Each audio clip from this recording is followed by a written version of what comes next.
हालात की बंजर जमी फाड़ के निकला हूँ मेरे दोस्त, मैं शोहरत की धूप में नहीं जलूँगा।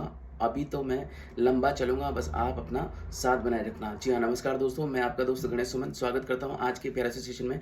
और आज का क्वेश्चन रहने वाला है, विच nursing diagnosis is most appropriate for a patient receiving chemotherapy who report mouth ulcer and difficulty eating. उसको खाने में कठिनाई हो रही है, और मुंह में जो है, मुंह में उसके छाले देखने को मिल रहे हैं। Imbalance nutrition more than body requirement.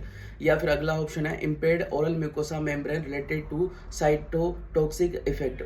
या फिर डिस्टर्ब सेंसरी परसेप्शन, या फिर इनइफेक्टिव एयरवे क्लियरेंस। आपका ऑप्शन जो है, ऑप्शन ये बताया मैंने मेरे दोस्त, जो कीमोथेरेपी होती है, वो कीमोथेरेपी की साइटोटॉक्सिक जो ड्रग्स होती है मेरे दोस्त, वो आपकी रैपिड जो चेंज होने वाली, रैपिड डिवाइडेड होने वाली, बहुत जल्दी डिवाइडेड होने वाली कोशिकाएं जो होती है, सेल जो होती है, उन पर वर्क करती है, जिसमें ओरल म्यूकोसा भी शामिल होती है। और इससे म्यूकोसाइटिस की कंडीशन देखने को मिल सकती है आपको, जिसको अपन मुंह के छाले कहते हैं। ठीक है, इसीलिए उपयुक्त नर्सिंग डायग्नोसिस आपका जो ऑप्शन दे रखा है, बी ऑप्शन मेरे दोस्त, impaired oral mucosa membrane related to cytotoxic effect, ये जाएगा आंसर आपका। इम्पेयर्ड ओरल म्यूकस जो मेम्ब्रेन है मेरे दोस्त, म्यूकस मेम्ब्रेन, और जो मुंह की श्लेष्मा झिल्ली इसको हिंदी में कहा जाता है, आप समझेंगे नहीं हो तो इतनी ज्यादा हिंदी तो ठीक है। रिलेटेड टू साइटोटॉक्सिक इफेक्ट मेरे दोस्त, कीमोथेरेपी दवाओं के लिए विषैले प्रभाव के कारण ये देखने को मिलता है। क्यों सही है ये आंसर, क्यों सही है? माउथ अल्सर, इसमें पेन देखने को मिलेगा। डिफिकल्टी इन स्वेलिंग, यानी कि निगलने में दिक्कत, खाने में परेशानी, सूजन यहाँ पर देखने को मिलेगी।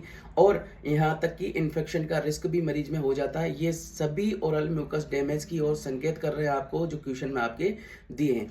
इससे रिलेटेड नर्सिंग केयर आपको फ्रिक्वेंट ओरल केयर करनी होती है मेरे दोस्त। सलाइन से रिंसेस मरीज को करवाने हैं। सॉफ्ट ब्लेंड डाइट आपको वहां पर देनी होती है।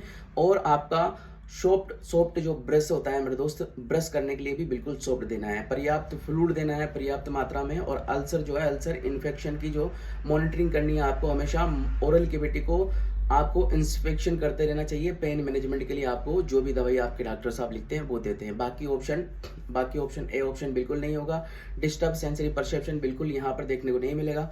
इन इफेक्टिव एयरवे क्लियरेंस मेरे दोस्त, यह डायग्नोसिस तब होता आपका जब एयरवे में सिक्रेशन या फिर आपका किसी प्रकार का ऑब्स्ट्रक्शन देखने को मिलता है।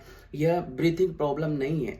तो याद रखने के लिए, chemotherapy plus mouth ulcer is equal to mucositis याद रखना है, इम्पेयर्ड ओरल म्यूकस मेम्ब्रेन। ये जानकारी आपके लिए बेहद महत्वपूर्ण थी। अभी के लिए इतना ही। मिलते हैं शाम को सेशन में 7:30 बजे। तब तक के लिए हंसते रहे, मुस्कुराते रहे, पढ़ते रहे और बने रहे हमारे साथ इसी प्रकार से।